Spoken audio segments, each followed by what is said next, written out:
ना मोरे नाना रे सुआ मोर तुलसी चौरा मसुआ बोलाते मोर। हरि हरि ना मोरे नाना रे सुआ मोर तुलसी चौरा मसुआ बोलाते ना।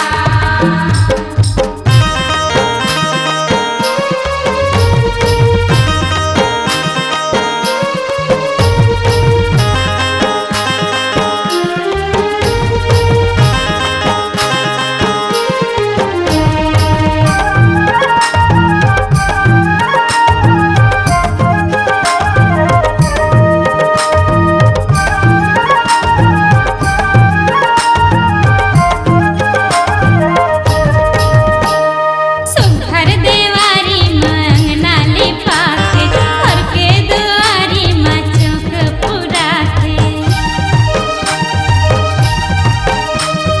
सुघर देवारी माँ अंगना लिपाके घर के दुआरी माँ चौक पुराते।